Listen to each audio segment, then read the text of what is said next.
For 7 years, my wife, Bella, had one obsession: having a son with me. I knew it wasn't about sexism or anything. She just wanted to please her mother and get her hands on the Johnston family's $10 billion inheritance. I was head over heels for her, so I would have done anything she asked. Over those 7 years, just to get a second glance from her, I went through 5 grueling rounds of IVF with her. We had 5 daughters, but it didn't earn me an ounce of her affection. It wasn't until our 6th child, our first son, was born that it all came crashing down. The years of sharing her stress, running around to different doctors, my body just gave out. I had a massive heart attack and almost died on the operating table. And my wife, she was off celebrating with her first love, the one that got away, who had just come back to the country after a divorce. In that moment, my 7-year obsession with her was finally over. I let it go. When I first woke up in the hospital bed, all I felt was pain. An all-consuming, world-ending pain. The searing pain from the incision on my chest made it impossible to focus. I forced myself to calm down. Took a long time before I could feel my arms and legs again. The doctor's words started to filter through in fragments. Massive heart attack, on bypass for half an hour, full body blood transfusion. We issued 3 critical condition notices.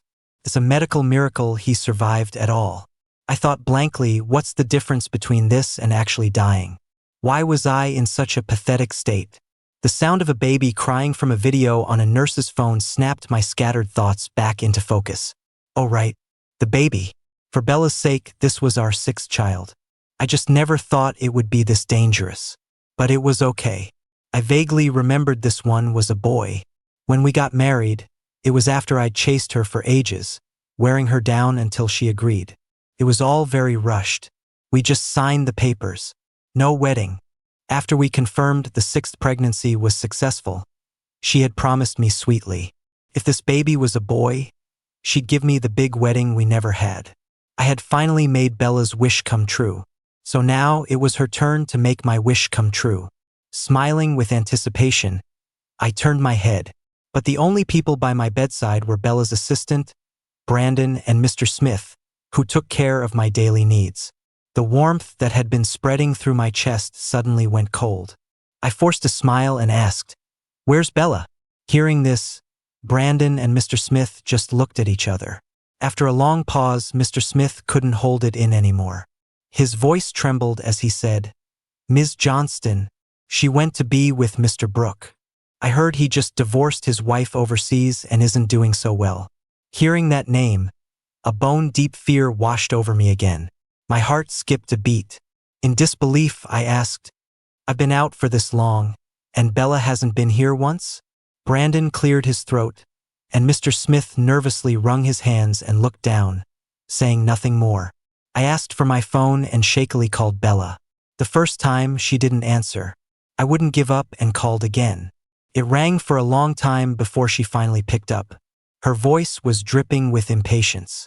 "Work has been crazy. What is it?" I knew she didn't love me. As long as she didn't flaunt her lovers in my face, I usually looked the other way.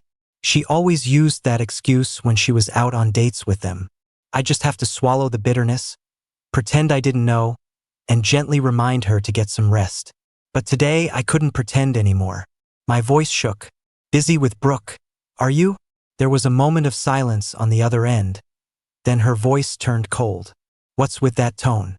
Are you questioning me? Have you forgotten how we got married? What right do you have to ask about my private life?" Maybe it was the physical pain, or maybe I was just terrified of death. All the emotions I had bottled up for years finally exploded. I sobbed, heartbroken. "For you. I almost died on the operating table. Do you even know that?" I thought she would at least feel a shred of guilt. But all she did was scoff. "Nice performance. Same lines as your sister. Did she coach you? Are you just panicking because you know Alan's back in the country? You've been through this 5 times. You know the drill. You really think that story is going to trick me into coming back?" But she was the one who taught me to cherish my own life. How could she say that now? Tears started falling, big and heavy. I was gasping for air, choking on my sobs, unable to speak. She seemed to be saying something else. but the incision on my chest suddenly felt like it was tearing open, and the pain made it impossible to listen. Seeing my state, Mr. Smith quickly helped me lie back down. The phone fell next to my ear, and I heard her last words before she hung up. "All right, cut the act. I'm sick of it. I don't care if you live or die. Alan is in a very fragile state right now. If you pull any stunts and upset him, I'll make you regret it."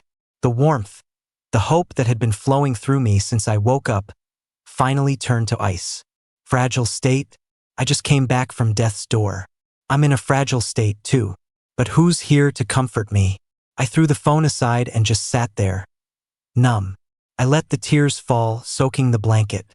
Mr. Smith looked on, pained, and rushed over to wipe my tears. "Sir, you can't get so worked up right after a major illness. It's bad for your heart." Brandon, afraid I'd lose control, went to get a doctor, who gave me a sedative. The cold liquid slowly entered my veins, and it felt like my whole body was turning cold. A long time later, I remembered something and asked Mr. Smith in a hoarse voice, "Bella said my sister was here during my surgery?" Mr. Smith has been with me for a long time. He knew my sister and I didn't get along. He looked down again, wringing his hands nervously. "Yes, sir.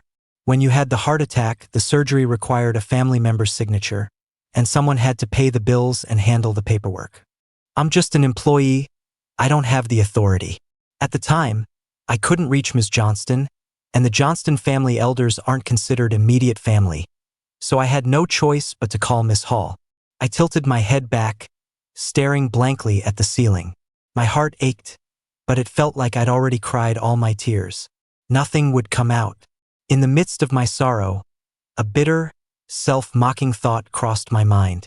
We'd known each other for 3 years and been married for 7. The wife I had loved for 10 years was less reliable in a life or death situation than the sister who had hated me for 10 years. Before I met Bella, my life was a total soap opera. Before I was 18, I didn't have a name. I'd been switched at birth by Mark, a driver for the Hall family, and he dumped me in his rural hometown. He took out all his hatred for the rich on me, beating me whenever he felt like it and often locking me in a dark closet. Before I returned to the Hall family, there was hardly an inch of my skin that wasn't bruised or scarred.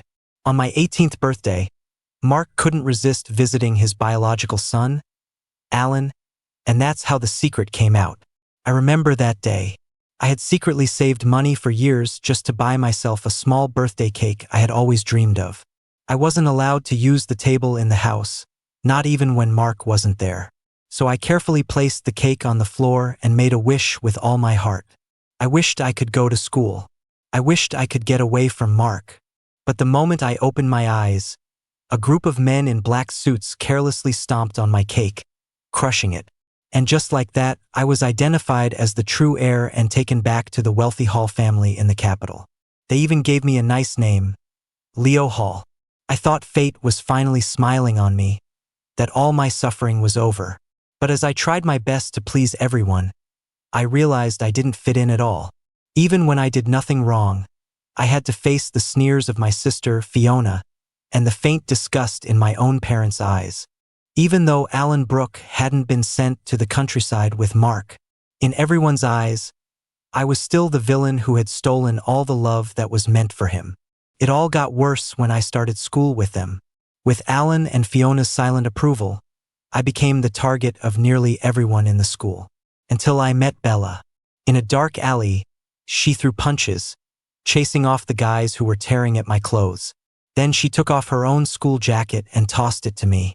I just stared at her blankly, breathing in the clean, distinctly girlish scent of her jacket. She laughed at me, shaking out her sore hand as she crouched down. "What's wrong? Cat got your tongue? You don't know how to put on a jacket?" She was so beautiful. I quickly looked away, clutching the jacket. "If you give this to me, it's just going to get dirty and ripped up sooner or later. You should take it back." She tilted her head, confused. "Take it back? This old thing isn't worth much. You go to a prep school, why do you care about something like this? I haven't seen you around before. Who's your family?" Stone-faced, I told her my ridiculous life story. I expected her to burst out laughing, just like everyone else at school who knew. But surprisingly, she didn't. She silently put her jacket on me, grabbed my hand, and marched me right to Fiona.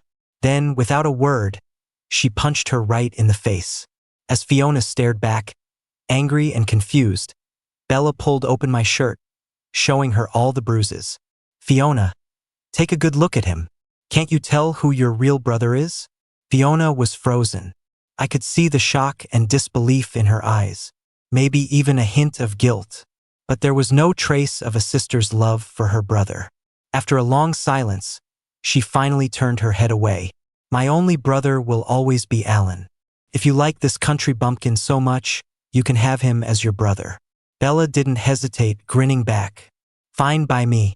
At least I'm not blind like some people who pretend they can see.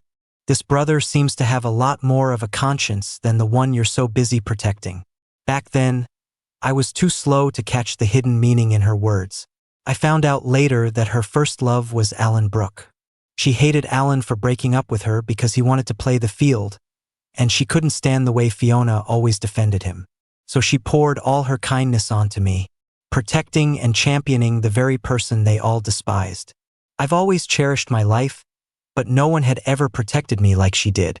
So even when I knew the whole truth, even when I knew she didn't love me at all, I still loved her willingly year after year. But 10 years passed, and time wore her down. She became just as hateful as the people who used to bully me. If that's the case, then I'm done. After I calmed down, I called Fiona. The call connected instantly, much faster than when I called Bella. I mocked myself silently. For a moment, I didn't know what to say. That punch from Bella all those years ago must have awakened a tiny spark of sisterly duty in Fiona. She stopped targeting me. She just didn't like seeing me and preferred to ignore me. So after all these years, I still didn't know how to talk to my own sister. I hesitated, but before I could speak, she spoke first. "You're awake?" It was a pointless question, but it betrayed her own uncertainty. I managed a small laugh and went along with it. "Yeah. Thanks for saving my life, sis." Fiona fell silent again. After a moment, she said in that same cold, hard tone, "Don't get the wrong idea. Alan was cheated on and emotionally abused in his marriage abroad.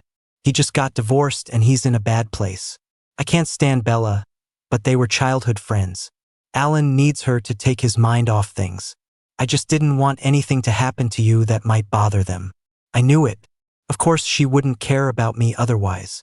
A bitter taste filled my mouth. I squeezed my palm tight and managed a smile. "I get it. And you don't have to worry. You saved my life, and I just wanted to thank you. That's all." I hung up and leaned my head back again. I stared at the ceiling, my eyes wide. Mr. Smith was right, I couldn't get worked up and risk my health. But this was the only way to keep the tears from falling. I thought to myself, laughing silently, maybe it really was just bad karma. The two women I wanted to rely on most in my life were both obsessed with Alan Brooke. After I hung up, a red 1 notification popped up on my social media app. I clicked on it and saw it was a new post from Alan. He had tagged me to make sure I'd see it. According to the location tag, he and Bella were in Finland. There was only one picture. Them kissing under the northern lights, a rare sight in the summer. The caption read, "With my princess in a fairy tale kingdom." I used to see Bella as the princess who saved me from the depths of hell. But this post felt like Alan reminding me, no matter how hard I tried, there would always be a place for him in Bella's heart. I greedily zoomed in on the picture, staring at her face. It was the first time I had ever seen such a happy smile on her. A smile she never had when she was with me. I looked at that picture-perfect photo. I had thought she was a gift from heaven, sent to save me, which is why I clung to that hope for dear life. But in reality, she just made my life a bigger mess. What's the point? I thought, annoyed. Just to practice letting go, I liked Alan's post. But the next second, he deleted it and sent me a direct message. "Hey bro, my bad. I know you don't like Bella and me being together. I meant to hide it from you but accidentally tagged you instead." Alan was always dramatic. I was very familiar with this fake act. I replied coolly, "It's fine." As expected, when he didn't get the reaction he wanted, he showed his true colors.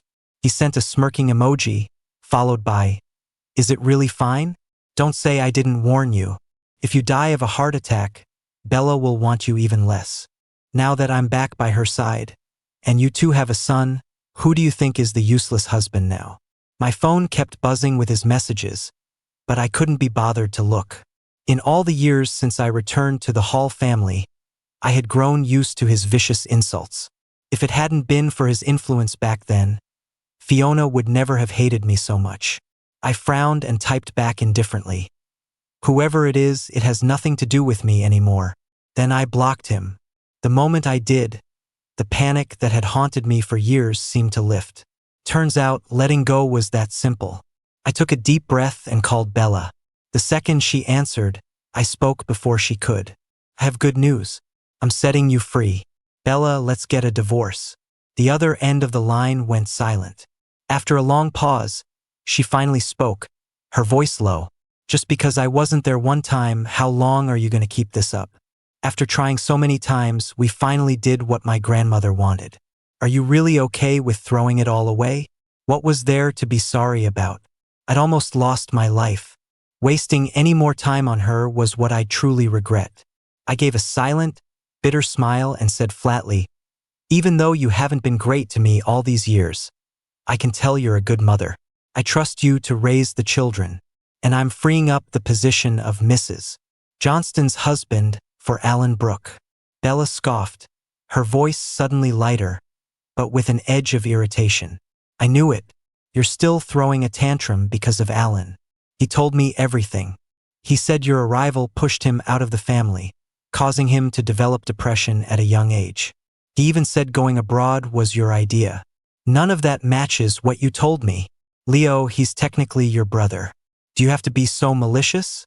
The more I listened, the more I wanted to laugh. I laughed until tears started to well up in my eyes. Haha, I'm malicious. "Ha ha ha, I heard him? Are you saying that a kid from the countryside who had to save for 3 years to buy a piece of cake, who couldn't read, who endured the ridicule of my entire school and my own family, who was covered in injuries, that in the end, he's the victim? Bella, I once thought you were the light of my life, but if you think that way too, then there's nothing left to say." She was quiet for a moment, then cleared her throat. "Don't be crazy. That's not what I meant. Divorce between us involves a lot of things. We'll talk when I get back. In the meantime, you should think it over." I covered my mouth, breathing slowly to calm myself. "There's nothing to think about. When are you coming back?" A bright laugh suddenly came through the phone, and she quickly hung up. Before she did, she said coldly, "None of your business." Hearing the dial tone, I couldn't help but let out a bitter laugh. My wife of 7 years cheated on me with my technical brother while I was on my deathbed. And it was a case of none of my business. The phone slipped from my hand. The bitterness in my heart grew heavier.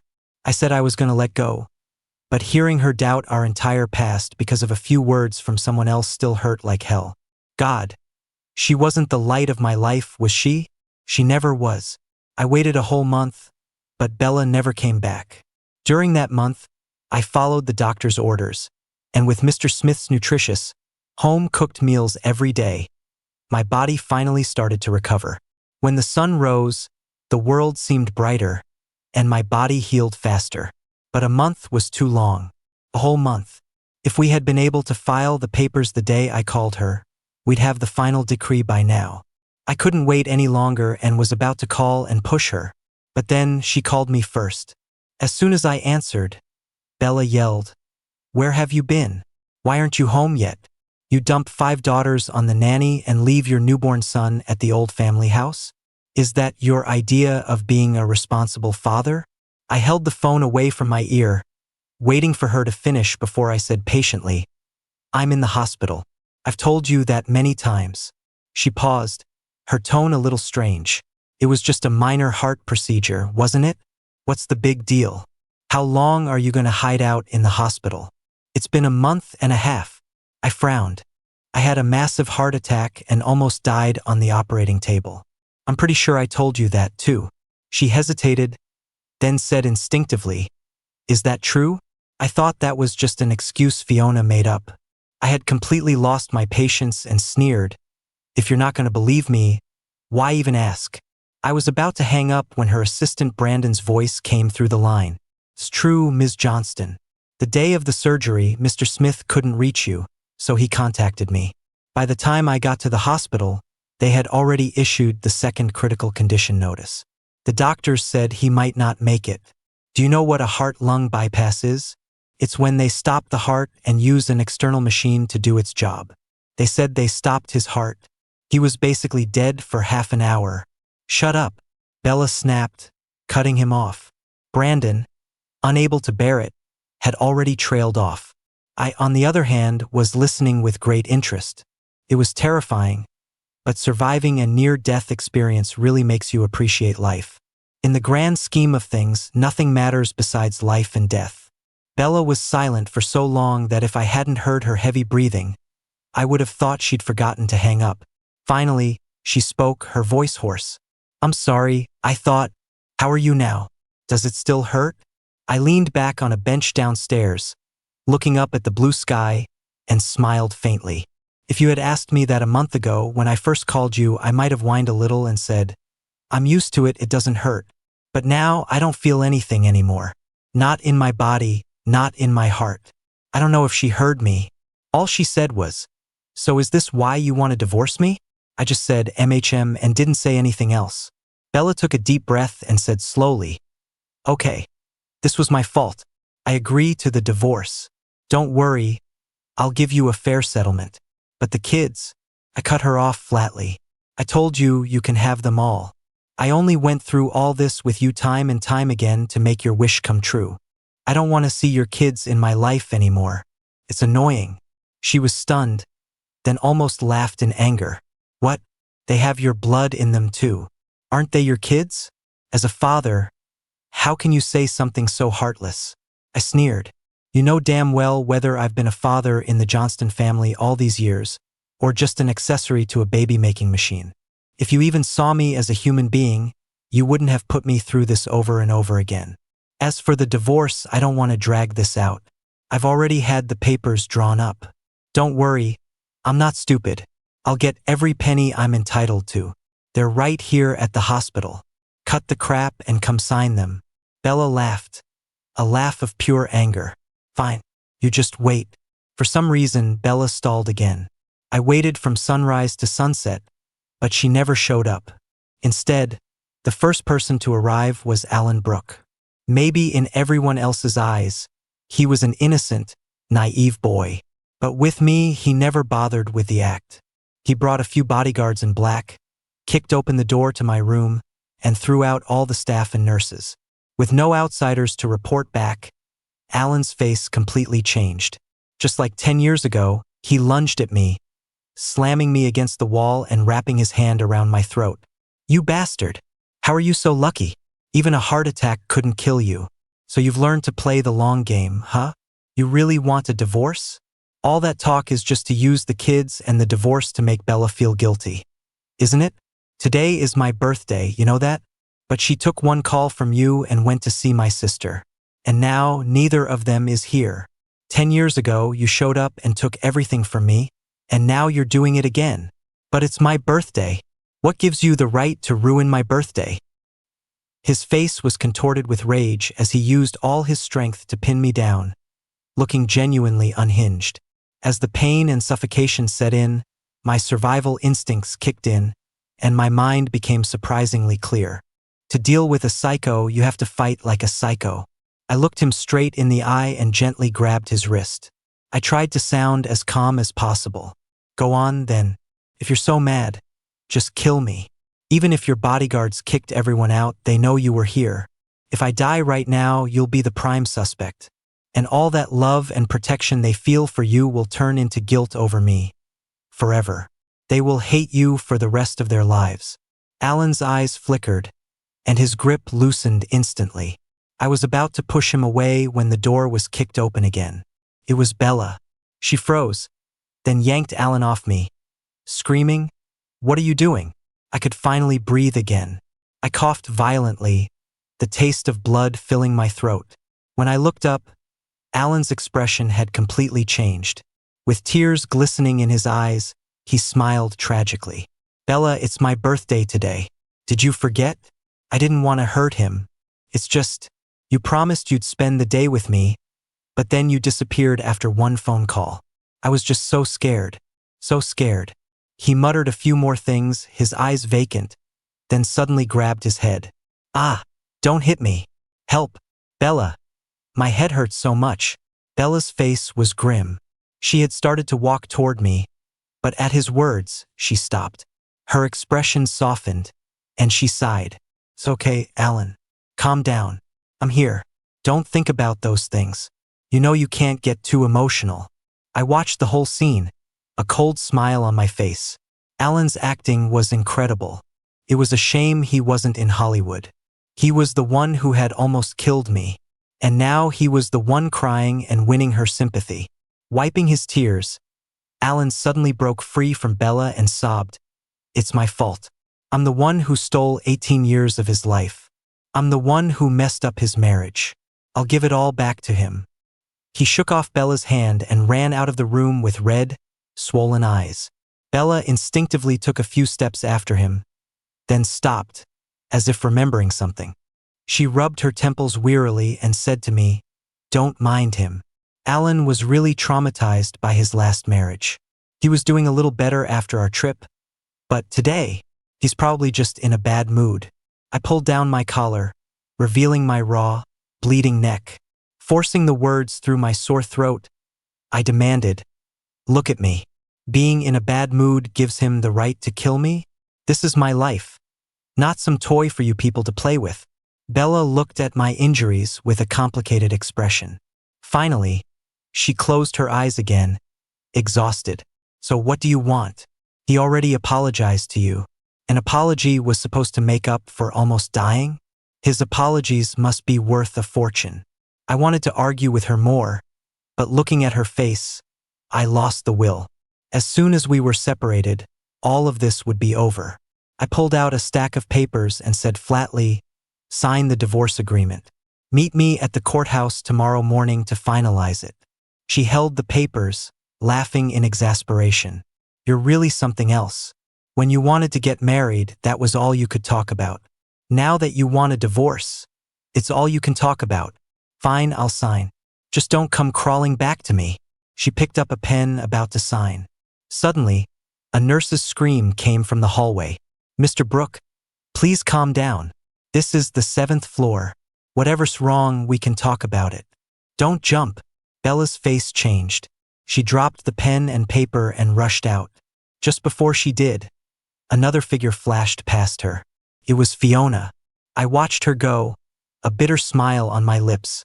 Why was it so hard to get away from these people? Alan wasn't going to kill himself. He made a huge scene, but it was all bark and no bite. The moment Fiona and Bella arrived, he fell backward and fainted into their arms. After getting Alan settled, Fiona came to my room. The hint of warmth from our phone call was completely gone. She slapped me hard across the face. "Alan is a kind person. Even if he went after you, he was just trying to scare you. Why did you have to provoke him? If I had known you were such an ungrateful bastard, I never would have signed those papers outside the operating room, and I certainly wouldn't have paid to save you." I gave a bitter laugh, about to argue back, but Bella frowned and pulled her away, instinctively retorting, "That's enough. They're both your brothers now. Alan is safe, isn't he? Why are you being so nasty?" Seeing her only made Fiona angrier. "So you admit they're both my brothers? The one in this hospital bed is your husband. So why are you always stringing Alan along? Are there not enough men in the world? Do you have to mess with my family?" Bella and my sister never got along, and she wasn't about to back down now. "Leo is my husband, yes, but Alan and I grew up together. He was hurting, he needed me. Was I supposed to say no?" They argued more and more fiercely, and it looked like they were about to start throwing punches again. I didn't care what they did to each other, but I didn't want them wrecking my hospital room. I forced my voice out through my sore throat, yelling, "Enough!" At the sound of my voice, Fiona froze. She finally noticed the injury on my neck and looked shocked. "You?" I had no interest in dealing with her. I turned to Bella. Sign the divorce papers. I'll be waiting for you at the courthouse at 9 a.m. tomorrow. After you sign, if you two want to keep fighting, get the hell out and fight all you want." The next morning, I finally got my wish and went to the courthouse. We got through the process smoothly. As we were leaving, Bella hesitated for a moment, then grabbed my wrist. "Alan was triggered yesterday, and it was ultimately because of you. My sister and I are throwing him a belated birthday party today. You should come too." As an apology, I smiled, feeling good. Sure, I knew about this party, even if she hadn't told me I was going to go. The truth is, I had kept the evidence of Alan bullying me in high school all these years. Countless times, when people around me were judging him versus me, I wanted to pull out that evidence and show them what their innocent boy was really like. But I was always too much of a coward, too used to putting up with it. And because I loved Bella so much, I couldn't bear to shatter her image of her perfect first love. So, I never showed anyone. But the hatred was always there, inside me. Now that I've let go of the past, I don't have to put up with anything anymore. I took the invitation from Bella and didn't bother changing. I went to the party in my hospital gown. I knew I'd stand out at a place like this. People looked at me with scorn. My own parents kept their distance. Only Alan, the master actor, saw me and immediately started playing the victim, his eyes red. I know he doesn't like me. He doesn't want me back in the Hall family. I can apologize to him. But today isn't just a make-up birthday party. It's also the welcome home party Mom and Dad threw for me. For him to show up dressed like this, isn't he just trying to humiliate me? Bella frowned at me. "You've been a stay-at-home dad for years. Have you forgotten all your manners? This is a major breach of etiquette at such an important event. It's completely out of line." I faced them all calmly and smiled. "You think this is out of line? The worst is yet to come." The screen in the center of the hall, which had been showing a photo of Alan, suddenly went black, flickering as if it had malfunctioned. Then, a younger, more boyish voice, Alan's from when he was 18, blared from the speakers. "Is the camera on? Did you guys get that bastard's clothes off yet?" Alan's face went pale. He was about to stop it, but I stepped forward and grabbed his arm. "Keep watching. Isn't this your favorite video?" The camera angle shifted, pulling back a bit. A high school-aged Alan, in his school uniform, had his foot on my face, flashing a peace sign at the camera. The camera panned down. My clothes were almost completely torn off, not covering anything important. I was trying to hide from the camera, curled up in a ball. Pushed to my limit, all I could manage was a weak cry, my accent thick. "Please stop bullying me, okay?" The Alan in the video laughed as if he'd heard the funniest joke in the world. "Me bullying you? Am I? Aren't I just bullying a worthless mutt?" He kicked me over, and the clothes I just pulled together fell open again, exposing me to the camera. He patted my cheek condescendingly. "You remember this. You're just some trash from the countryside. You have no right to take away my sister's and Bella's love for me, and you certainly have no right to a piece of the Hall family fortune. So what if I'm not their biological son? As long as Mom and Dad acknowledge me, I'll still get a piece of the inheritance when they die." The video ended. Everyone was silent. I kept looking at the screen, my smile unwavering. Alan himself sent me that video back in the day. It used to be my darkest memory, a part of my past I never wanted to revisit. Every time I watched it, my fear of him grew. Thankfully, after dying once, I wasn't afraid of these things anymore. More and more hostile glares turned toward Alan, making him so scared he could barely stand. He squeezed out a few tears, his voice trembling. "Dad, Mom, Fiona, listen to me, it was edited. Someone was pretending to be me. It was all an act. This was all a conspiracy planned by that bastard Leo. You have to believe me." The disappointment my parents usually reserved for me was now directed at him. They didn't even look at him. They just turned and walked away. Bella violently shoved Alan away as he lunged for her. He then stumbled toward Fiona, crying pitifully, "Sis, you love me the most. You believe me, right?" I smirked and tapped my phone a couple more times. The main screen lit up again, this time playing the video from the hospital, of him choking me and losing his mind. As luck would have it, the smart glasses with a built-in camera that I'd bought to pass the time had arrived that day. And so, I had captured the entire thing from a first-person perspective. The point of view was so immersive that everyone in the room felt like he truly wanted to kill me. Fiona finally saw the malice he had always held for me. She glanced at the still bleeding bandage on my neck, and finally, she slapped Alan hard across the face, her expression one of utter disappointment. Alan, ever since Leo came back to the family, you were always crying to me, making me feel sorry for you. I once swore I'd protect you for life, as your sister. I never imagined you were two-faced all along. Your last name isn't Hall. From now on, don't call me sister. Alan broke down, sobbing hysterically. At his favorite party, his very own birthday party. He was finally, truly abandoned by everyone. I watched it all with cold indifference and slipped away in the chaos. His true colors were exposed. Whatever happened next had nothing to do with me. I didn't want the Hall family coming over to offer me fake comfort out of guilt. And I certainly didn't want to see Alan's phony apologies. Everyone envies the wealthy, high society families. But to me, the people here are all so fake.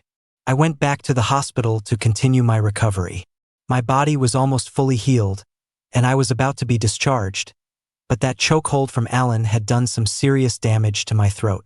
The doctor said it would be best to stay for a few more days of observation. Fine by me. With Alan ostracized by everyone, the dark cloud that had been hanging over me for years finally lifted. I felt a sense of relief I had never known before. At the hospital, my days were filled with eating, sleeping, and reading the history books I never got to in school. When the weather was nice, I'd go down to the garden below the ward to sunbathe. After the big scene at the birthday party, Bella probably didn't have the nerve to show her face around me again. However, my children, as if under someone's orders, started showing up every day. 5 daughters and 1 son. The oldest was 6, and the youngest was just over a month old. From Monday to Sunday, like they were on a schedule, one of them would be by my side for a few hours. The ones who couldn't walk yet were brought by the nanny. I could guess this was all Bella's doing. I let her do whatever she wanted. When the kids came, I just went about my business, pretending not to see them. On Monday, it was my eldest daughter Lily's turn. At her age, she couldn't sit still for long. She drew for a few minutes, then lost interest and rested her head on my lap, looking up at me boredly. "Daddy, aren't you better? Why won't you come home with me? The little ones really miss you. Oh, and Mommy misses you a lot too. I see her drinking wine and holding our family photo all the time, and she's always saying your name." Usually, when the kids tried to speak up for Bella, I just ignored them. But tomorrow was the day I'd get the final divorce decree, so I was in a good mood. I smiled, flipping through my book, and said softly, "In the past, your mother wanted a tool to produce a son. Now, she wants a husband who will take care of the family. What she really wants has never been me." Lily didn't understand. She just said innocently, "But isn't that all you, Daddy? I think Mommy is thinking about you." I didn't explain further. "It's not the same," was all I said. Lily didn't get anywhere with me and soon got sleepy, so the nanny took her home. That evening, the person who appeared before me was Bella. She seemed to have had a lot to drink. The smell of alcohol was strong enough to make me frown. Her eyes were red, whether from the drinking or something else I couldn't tell. She looked at me for a long time before finally speaking, her voice hoarse. "I know what you're mad about. I can apologize. I grew up with Alan, but I honestly had no idea he was so cruel. It was my mistake. I'll admit it all. But what right do you have to tell our child that I wasn't thinking of you? You can't deny my love. If I didn't love you, why would I have agreed to marry you? Why would I have let you go through IVF so many times with me? If I wanted to, I could have known the gender of the embryo every single time. But because they were the result of our love, I didn't want to screen them." She took a deep breath, looking straight into my eyes. "You only know that my wish was to have a boy, but you don't know that it was the only way my mother would ever accept you. From the very beginning, I just wanted you to be accepted by the Johnston family sooner. I was over Alan a long time ago. I only spent a few days with him because we grew up together. There were no other feelings involved. Now Alan's been sent back to the countryside, back to his real father. There's no one to interfere with us anymore. Can't we just live our lives peacefully? The children need you. I looked at her indifferently and sneered. Are you done? You're only saying all this because you've seen Alan's true colors and you feel guilty. You say I'm denying your love, but in 7 years of marriage, I never once truly felt your love. If letting me die on the operating table is what you call love, then I'm not fortunate enough to receive it. Do you have any idea what kind of shape my body is in after running around with you for all these years? Bella froze, finally taking in my pale face, which still hadn't recovered even after 2 months. This time, I finally saw a flicker of sympathy in her eyes. She sighed heavily. I know. That's why I want to make it up to you. Give me a chance to make it up to you. Let's not get divorced, okay? Too late. For all these years, my love for her was built on the fact that she had saved me and that she valued my life. But over these past few days, I've finally figured it out. Instead of loving her, I'd rather cherish my own life. I was tired of dealing with her. I said coldly, no thanks. If you don't want me to end up a psycho like Alan from post-surgery depression, then stay away from me. Like I said before, I'm giving you your freedom. You give me mine. Finally, I sighed. I'm begging you. She looked deeply into my tired eyes. After a long moment, she said bitterly, okay, I promise. I'm sorry. The next morning, I finally got my divorce certificate. As per the agreement, my ex-wife got full custody of the children. I heard a reporter had snuck into Alan's birthday party and exposed everything online. The high school bullying, the affair with his brother-in-law's wife, caused a huge scandal. The scandal hit the Hall Corporation's stock price hard, causing heavy losses. Even the Johnston Corporation was affected. The Hall family, who had been talking about holding a formal banquet to officially welcome me back, were now too busy dealing with the mess to bother me. Afraid of getting entangled with them again, I got the doctor's approval and checked out of the hospital as fast as I could. Without the kids, without the obsession I had to chase, without the fearful past, my world was finally completely quiet.